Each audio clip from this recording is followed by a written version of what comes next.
Nathalie Brasilier. Nous Oui, sommes à la Giberty dans le Lot.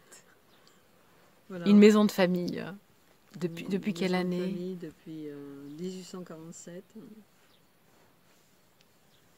Et vous y habitez? transmise de femme en femme. Et vous êtes né en quelle année? En 1958, un petit peu plus tard, un siècle plus tard. Et vous avez combien d'heures de vol dans l'aviation? J'ai plus de 10 000 heures de vol. Mais Et vous pilotez votre vie et votre destin et en tant que navigante ah et en oui, tant que... j'ai piloté. Je ne pilote plus maintenant parce que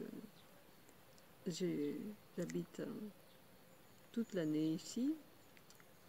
Et avant, j'étais en région parisienne et voilà, donc je pouvais travailler dans une compagnie aérienne avant qu'elle ne disparaisse. Et l'aviation est présente depuis votre enfance, puisque votre papa... Depuis mon adolescence, oui, tout à fait, parce que voilà, comme beaucoup, nous allions le dimanche à Orly. Et il faut préciser que votre oncle s'appelle André Brasilier, pour ceux qui aiment la peinture. Oui, C'est important ça aussi, parce que l'art et l'air ne sont pas étrangers. Et l'esthétique est très présente à la Giberty et dans votre cadre de vie et dans votre esprit quand vous travaillez, puisque qui visite la Giberty visite un univers de beauté. C'est mon avis. oui, investi, investi par l'aviation, un peu débordant, débordant. Et la maison dans laquelle vous vivez est entièrement consacrée à un musée. C'est pas le musée imaginaire de Malraux, c'est un musée bien réel, bien palpable, bien inconnu, bien souterrain. Pour l'instant, un jour, je pense Un qu'un musée musée privé privé de l'aviation, voilà, et qui comporte à vue de nez. une partie centre de documentation personnelle, voilà, en dehors d'archives numériques, hein, des archives papier, Voilà, ou l'archive des papier. livres, voilà. Et comme Et ça, à vue le, de nez, grosso modo, on pourrait imaginer combien de références. Ça, on s'est jamais posé la question, mais non, combien de non, références? non, Des non, non. millions, il y a des C'est-à-dire millions de qu'il références. faudrait répertorier Ouais. un travail de stagiaire. De fourmis ou je sais pas, de Sisyphe, Voilà. presque prométhéen, parce que la Giberty en est pleine. La Giberty, c'est à peu près 10 pièces, donc 10 pièces pleines de... De tout. Votre musée comporte autant des uniformes que des catalogues, que des objets, que des Oui, jouets, que des livres, des BD, des livres en anglais, en français, pas forcément anglophone, des revues anciennes et modernes. Et votre point de mire, votre azimut, malgré tout, ou plutôt finalement, reste le pays lotois. oui, parce que l'histoire de l'aviation existe en long, en large, hein, mais dans le Lot, on ne sait pas quels sont les aviateurs qui sont nés, qui sont passés, qui sont morts, et voilà, quelles sont les aventures aériennes lotoises. Et à travers la presse, on découvre finalement beaucoup d'événements, avec une période concernant l'aérostation et après une période au début des meetings avant la Première Guerre mondiale et puis tous ces aviateurs aussi qu'il y a eu pendant la Seconde Guerre mondiale, qui n'étaient pas forcément pilotes mais qui étaient dans l'aviation. Voilà. Jusqu'à nos jours, moi je ne m'intéressais pas à l'aviation militaire particulièrement, j'étais plutôt aviation civile, aviation générale. Parce Et que, vous avez piloté vous-même, vous avez commencé par le vol à oui, moi voile, j'ai je fait du crois. vol à voile, oui, de pilote de planeur. À quel âge, à partir de quel âge? Je crois que votre sœur aussi a une grande aventure avec Aéronautique, Monsieur oui, Hulot voilà. et de...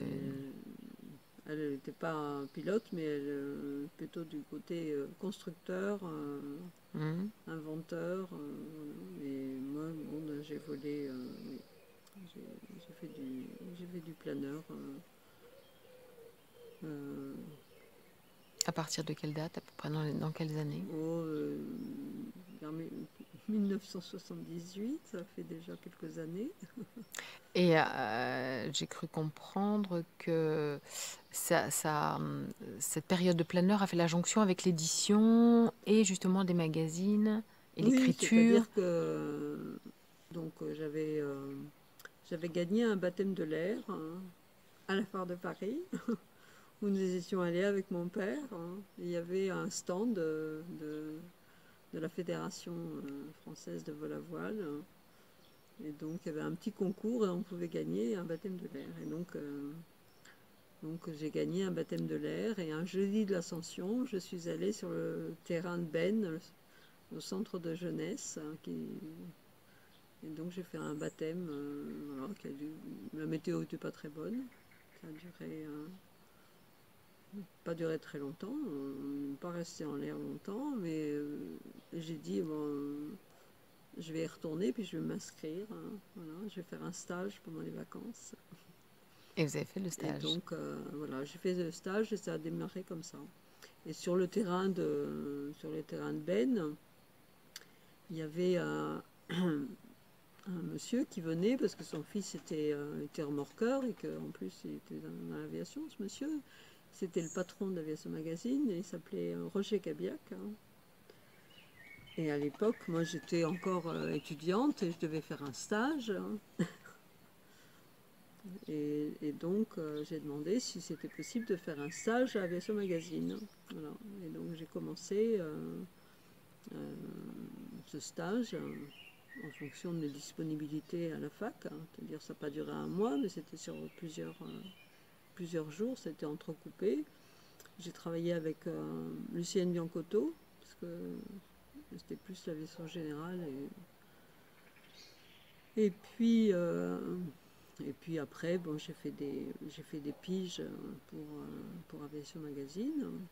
Donc vous avez encore les doubles parce que j'ai vu le classeur. Et ça Oui, représente combien de piges? Sur combien d'années ça, oh, ce travail? bah disons que je ne sais plus en quelle année Aviation Magazine s'est arrêté, mais bon, après, ça a été repris par Air et Cosmos, et donc au moment où il y a eu cette reprise par Air et Cosmos, pas, j'ai plus fait de piges, mais enfin, je faisais très très peu de piges, hein. De toute façon, j'étais, voilà, C'était des piges plutôt techniques, non, plutôt... c'était plutôt l'aviation générale. C'était sur les aéroclubs. C'était voilà, une rubrique un petit peu sur la vie des aéroclubs.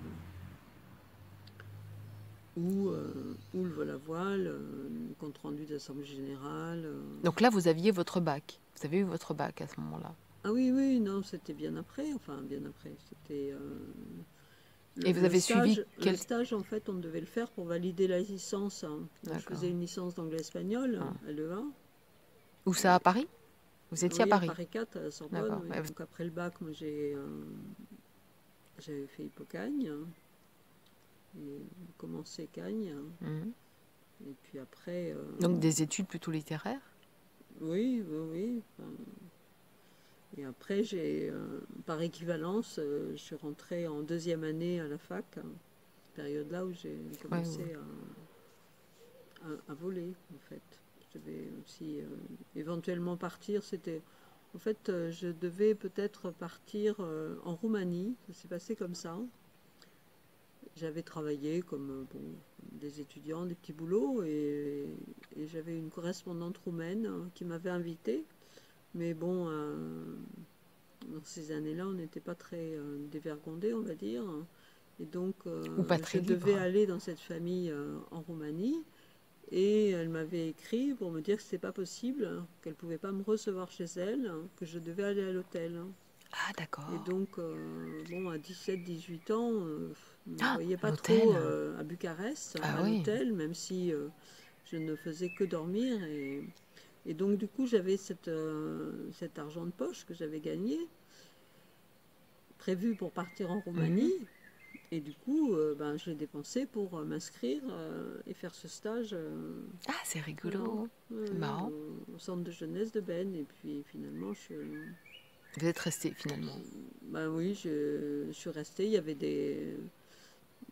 des baraquements, on pouvait dormir. Il y Hmm. avait un centre. Et vous étiez combien à peu près pour ce stage? Vous avez Pour- des gens que vous avez retrouvés après ou c'était... Pas Non? particulièrement, Non? non, non, je sais plus combien on était, zen, enfin Hmm. moins, enfin voilà, de toute façon, c'était un club, au départ, c'était pour apprendre à piloter. Après, en fonction de l'évolution, on pouvait partir sur la campagne, mais sinon, on se partageait le planeur, quoi. Hmm. Voilà, s'il faisait beau, on était trois sur un planeur, donc il fallait redescendre pour donner le planeur au suivant. Enfin, Et ça vous a plu tout de suite? oui, oui, oui. Tout de suite. Donc, Et vous avez piloté des avions ou pas du tout, oui, j'ai jamais? fait un peu de. Ouais. Les amis étaient aussi instructeurs avion, donc je partais avec eux de temps en temps, voilà, et donc on passait les commandes. Hein. Bon, après, j'ai fait d'autres stages, dont un dans les Alpes du Sud, et la météo n'était pas très bonne. Et donc, du coup, le planeur, c'était plutôt un motoplaneur, et là, c'était en fait, ça correspondait à des heures avion, mais j'ai pas validé mon brevet de pilote Et, avion. et plus tard, vous devenez hôtesse de l'air? Mais est-ce que c'est beaucoup plus tard? Est-ce qu'il Non, y a une... c'est un petit peu dans C'est la dans la suite, oui, dans la continuité? continuité, parce que donc Donc vous arrêtez qu'à Enfin, vous arrêtez vos études? non, non, Comment non, enfin oui, j'ai vous arrêté, terminez? j'ai passé ma licence, donc j'ai validé Ouais. ma licence avec ce stage. Et puis Monsieur Cabiac disait de toute façon, bon, le journalisme, c'est pas un métier d'avenir. Hein. Son fils était pilote à Euralair, hein, et il dit mais vous pourriez commencer en étant hôtesse de l'air, éventuellement passer devenir pilote professionnel, hein, euh, et puis continuer à faire des articles, mais ponctuellement. Mhm. Voilà. Donc j'ai passé un entretien en compagnie Euralair, et puis je suis devenue hôtesse de l'air à Les Euralair. fameuses hôtesses de l'air. Voilà. Voilà. Et j'y suis restée. Bon, la compagnie a changé de nom, elle est devenue Air Horizon. Et puis, il y a eu un dépôt de bilan en 2005, mais sinon, j'y suis restée toute ma carrière de navigante. Et votre collection a commencé petit à petit, insidieusement, malgré vous, parce que ici vous avez des livres sur l'édition, vous avez même, Mais je crois disons que que le- bon, je m'intéressais à l'aviation. J'étais, au départ, j'étais en CDD, donc j'avais des périodes de chômage. Et comme je m'intéressais à l'aviation, bah, ces périodes où je ne travaillais pas m'ont permis de commencer des recherches sur l'aviation. Voilà. et il y avait un but, vous aviez un but, vous aviez un thème ou C'était la littérature, pas mal. d'accord. C'était oui, la littérature et l'aviation. Il y avait une thèse que j'avais eue où il y avait des références de pas mal d'ouvrages que je cherchais après à consulter en bibliothèque ou éventuellement à acheter. Et donc, j'ai fait des recherches. Comme je sortais de la fac, hein, donc Hmm. j'allais très souvent à la bibliothèque Sainte-Geneviève ou à la bibliothèque de l'Arsenal. Et finalement, à la bibliothèque de Sainte-Geneviève, qui n'est pas du tout une bibliothèque aéronautique, mais il y avait beaucoup d'ouvrages sur l'aviation. Et j'ai trouvé pas mal de choses que j'ai pu consulter. Et, et donc, c'est parti de là. Et puis de bibliothèque en bibliothèque, ben, je suis passée un peu avec une envie d'acheter les livres. Donc, Oui, de les avoir, de les consulter, voilà, de les donc après garder. ça a été les librairies, voilà, chercher les livres que j'avais consultés ou que je ne trouvais pas en bibliothèque pour les acheter. Et il y avait un jour, à côté de la bibliothèque Forney, il y avait un libraire qui Ah, était, les libraires. On voilà, pourrait qui était écrire tout un livre. fermé. C'était au mois d'août, voilà, juillet, août, il était fermé. Et en vitrine, il y avait un livre, c'est Je veux connaître l'aviation. Et je voyais ce livre dans la vitrine et je me dis, mais ce livre, je ne le connais pas et je voudrais l'avoir. Et de temps D'accord. en temps, je quittais la bibliothèque Forney où je passais devant la librairie et le livre était toujours là et la librairie était toujours fermée. Et je me suis dit, mais quand il va rouvrir, Il il vous le va être faut. vendu Eh et oui, il va oui. m'échapper. Et en fait, ce libraire est rentré du sud-est parce qu'il était dans la région de Toulon. Ça, je l'ai su après.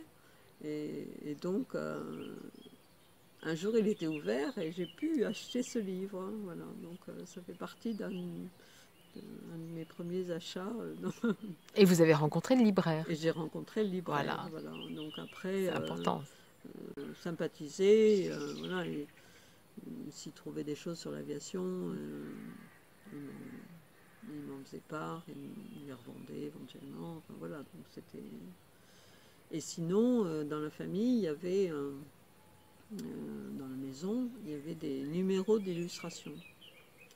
Et donc, quand je venais en vacances, j'ai commencé à consulter ces numéros qui étaient au grenier, que j'ai descendu, et j'avais installé une table. À l'époque, la maison n'était pas du tout habitable. Elle avait été laissée à l'abandon pendant très longtemps.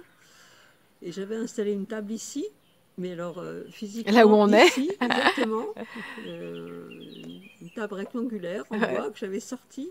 Et je descendais donc du grenier, hein, ces numéros d'illustration que je consultais, puis je notais les articles qui m'intéressaient, les articles sur l'aviation. Voilà. Et puis maman, qui venait à Paris, qui habitait ici, mais qui venait à Paris, elle avait vu chez un libraire, rue Saint-André-des-Arts, Hmm. l'histoire de l'aéronautique, de l'illustration. Elle m'avait dit, ben, peut-être que Ce tu serait achètes bien. ce livre. Enfin, ça, voilà, ça. Effectivement, moi je suis allée dans cette librairie Thomas, et j'ai acheté ce volume de l'histoire de l'aéronautique, de l'illustration. Et ça a été un des premiers aussi achats qui ont compté dans ma collection de livres sur l'aviation. Voilà. Voilà, et donc je m'intéressais à la littérature, donc je cherchais des livres où il était question d'aviation. Francophone, parce que vous me racontiez hier que lors de vos escales en Angleterre, du coup, vous pouviez Oui, courir oui, oui. Ben, les c'est-à-dire que librairies quand en... voilà, avec le métier que j'exerçais, on faisait Oui. de temps en temps, bon, on faisait des escales en France aussi, donc c'est la possibilité d'aller voir des libraires, des bouquinistes dans des villes de province. Et sinon, bon, à l'étranger, donc en Angleterre, qui a à Londres, pratiquement uniquement à Londres d'ailleurs, où il y a beaucoup de librairies et des librairies spécialisées sur l'aviation. Et donc, On peut faire une aparté en disant qu'il n'y a pas encore, il n'y a plus de librairie spécialisée dans l'aviation. ben, À si, Paris, parce qu'à quasiment Paris, il y plus. avait quand même Aujourd'hui, il n'y en a quasiment plus. oui, En il y avait 2020, c'est Jean-Charles Le extrêmement rare. Carrérès, Oui, voilà, mais... qui était Donc il assez faudrait qu'il y ait connu quand il était de réveillé. nouveau... Après, bon, d'autres libraires, mais bon, c'est vrai que C'est de plus en plus rare. Jean-Charles Le Carrérès, bon, il n'y a pas longtemps, je lui ai acheté des revues. Moi, je n'étais pas à Paris, donc j'ai demandé à mon père d'aller les chercher à ma place, mais il est toujours en activité. Et donc, Il n'y en a pas assez. Voilà ce qu'il faudrait dire. Il n'y en a pas assez. mm. Par rapport à la place de l'industrie aéronautique en France, ça manque. Et Et quand est-ce que vous vous êtes vraiment installé ici et que vous vous êtes dit, là, je fais... Bon, pour l'instant, on parle du musée, mais le musée brésilien aéronautique existera un jour, hein, ça c'est certain, mais disons que je n'avais pas idée, bon, de la place que de ça l'aviation et prendrait, voilà. Ah du lot oui, en bien particulier, sûr. quoi. Donc, Mm. Mais c'est le fait, effectivement, de venir habiter ici et d'être là toute l'année. Mm. Je me suis dit, bon, l'histoire de l'aviation, les gens la connaissent plus ou moins. C'est Enfin, vrai. voilà, ceux qui s'intéressent à l'aviation la Mm. connaissent. Et bon, il existe beaucoup d'ouvrages sur l'aviation dans Mm. les départements, dans les provinces. Et il n'y a rien sur le Lot. Ouais. Il y a un livre qui est paru il n'y a pas très longtemps sur l'aérodrome de la Vérodie, qui est bien spécifique à ce terrain. Mm. Mais sur le département ou sur les Lotois, il n'y a rien. Il y a une histoire de la Corrèze, il y a voilà, le Cantal, enfin d'autres régions, bien sûr. Mais sur le Donc là, Lot, non. votre... Donc finalement, Ouais. Mm. faire connaître aux gens d'ici l'aviation à travers D'ici. ceux qui Mm. l'ont vécu. Je fais partie de la Société des études du Lot, donc il y a un côté aussi régionalisme Mm. voilà, Oui, mais qui est néanmoins, important. c'est nationalisé. Enfin, c'est tout le territoire, parce que tous Oui, les aérodromes sont nés en même temps. après un Enfin, département, ça met des frontières un petit peu, donc c'est un peu... oui, Voilà, mais mm, à un moment donné, il faut bien s'arrêter quelque part, parce absolument. que j'ai déjà tendance à déborder beaucoup, alors si en plus... C'est ça qui est bien dans le musée brésilien, c'est que ça déborde. Donc normalement, une publication ne saurait tarder. Voilà, le Ça arrivera, confinement ne m'a pas permis de... pas encore, mais ça arrivera. On de- aura bientôt l'histoire des aéronautiques dans le pays du Lot par Voilà, Nathalie voilà. Brasilier. Ce sera vous en tout cas, parce que personne d'autre Mais n'a c'est-à-dire que autant de documentation que vous. voilà, j'ai fait pas mal de recherches Mm. et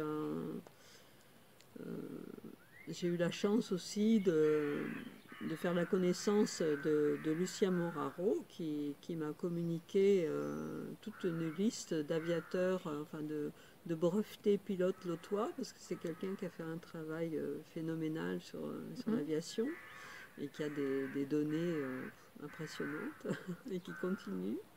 Et ça m'a donné d'autres éléments pour faire des recherches sur ces brevetés qui ont peut-être été brevetés uniquement pendant la Première Guerre mondiale et Ouais. puis qui après n'ont plus rien fait dans l'aviation. Et puis d'autres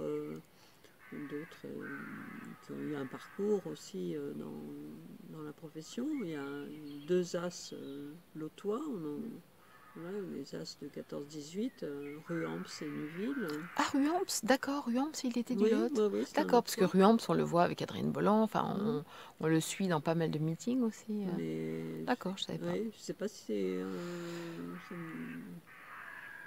c'est forcément Le même? le même, parce que ouais, ils Ça étaient, dépend. Je sais pas. ouais, Faudrait qu'on regarde. vérifier. Ouais, parce que moi, je le croise pas mal, ce Mais nom-là, avec Adrien Bolland. Et ce sera... il faut s'attendre à un volume de quelle importance? Un volume, un tome, deux tomes, trois tomes? J'ai du mal à me rendre compte, en fait, depuis le je temps sais que je vous pas du connais. tout, non, je sais pas. Bon, comme c'est un petit peu là à travers la presse. Ça pourrait être sous quelle forme? Ça pourrait être une forme de lexique, par nom, une forme d'abécédaire, une forme Non, c'est plutôt chronologique. chronologique. J'imagine plus Ouais. chronologique, oui. Et vous auriez envie de quelque chose d'illustré, Oui, oui, avec bon, moi j'ai pas beaucoup de photos. Oh, ça m'étonne. Non, non, non, pas beaucoup de photos, mais bon. Mais voilà, une demande une mise en forme importante.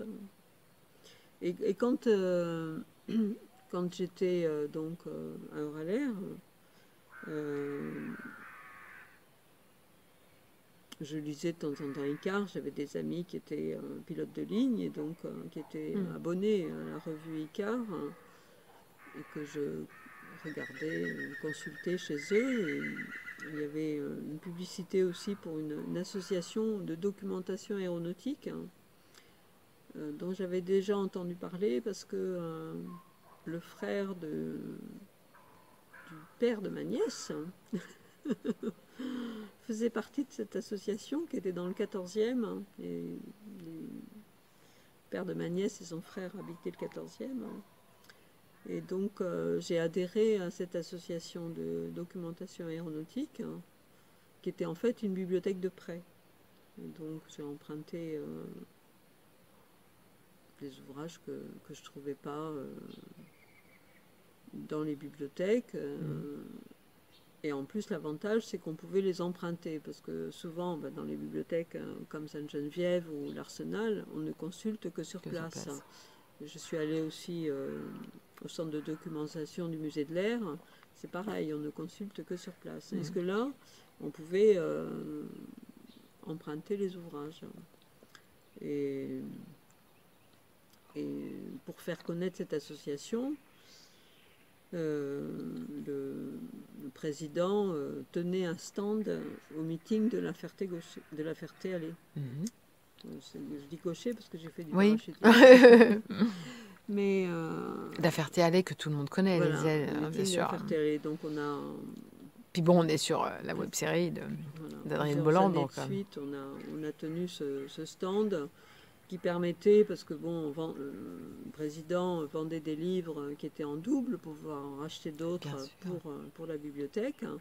Et quand il y avait des personnes qui venaient sur le stand, eh bien, on s'intéressait à eux, on leur demandait ce qu'ils ce qu'ils recherchaient, et pour essayer d'agrandir le cercle de cette association qui est toujours assez restreint d'adhérents. Et puis des étudiants qui ne s'inscrivaient que pour une année, le temps de faire leurs recherches, parce qu'ils avaient la possibilité donc d'avoir ces ouvrages avec un fonds important. Puis cette association qui était en fait située chez le président, avec les livres chez lui, à un moment donné, il fallait qu'il passe la main, il n'y avait personne. Donc l'association s'est arrêtée, il a donné un certain nombre de livres de la collection au musée d'Angers, qui avait déjà beaucoup de choses, qui avait peut-être des choses qui n'avaient pas dans ce qu'on lui a donné, mais bon, ils ont un fonds aussi très très important avec le musée de Christian Ravel, et voilà quoi. Et aujourd'hui, par rapport à ce futur musée Nathalie Brasilier aéronautique, pour moi, quel serait ce qui m'intéresse plus, c'est l'histoire. Comme en plus je fais depuis peu, je fais partie du Souvenir français, mais je suis présidente depuis peu du comité du Souvenir français dans le Lot. Donc je m'intéresse beaucoup à tout ce qui est commémoration, aux souvenirs, et j'estime que si on parle de ce qui a été fait et des gens qui l'ont fait, ça permettra d'asseoir, de perpétuer. Perpétrer, c'est une autre chose, bien sûr, mais c'est complémentaire de perpétuer. Et donc, ça veut dire que si de jeunes étudiants en aéronautique à Toulouse veulent vous contacter pour leur thèse ou pour leur doctorat, ils peuvent le faire. Oui, mais Toulouse est une ville très riche au niveau aéronautique.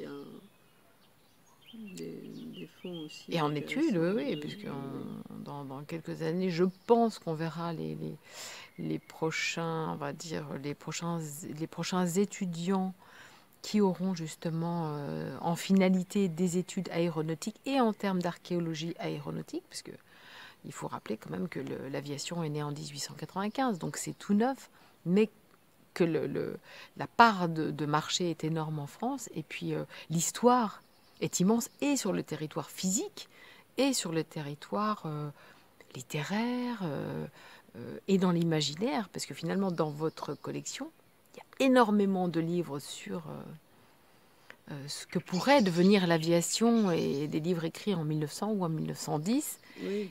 Et ce qu'on vit aujourd'hui est quasiment, finalement, ce qu'ils avaient imaginé, en mieux ou en pire.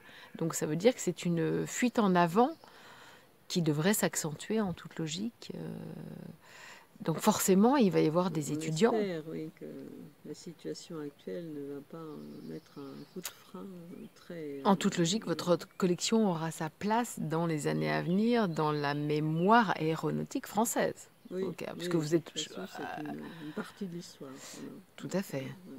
Et votre expérience chez Euralair et en tant que navigante hôtesse de l'air s'est achevée en quelle année? En 2005, 2005. avec le dépôt de bilan de... Voilà. Et depuis, vous travaillez avec acharnement, activement, à glaner, à collectionner, à garder, à photocopier, Oui, à classer. rechercher, voilà, des éléments locaux ayant attrait à l'aviation, parce que finalement, il y en a beaucoup. Et finalement, il y en a beaucoup. Oui. Voilà, telle est la leçon, c'est que finalement, il y en a beaucoup. Oui, oui. Qu'est-ce qu'on peut vous souhaiter? Ah ben d'arriver au bout de ce... À partir de quelle date vous arrêtez les recherches sur un aviateur? Vous avez une date? Non, après, bon, ce sera Parce pas qu'il forcément... y a une génération qui nous intéresse. Enfin, oui, oui, oui, non, non, ça m'intéresse moins. jusqu'à aujourd'hui, jusqu'à demain. Non, je Voilà. continue, bien sûr, hein, mais après, c'est pas forcément publié, mais je veux dire, ça fait partie de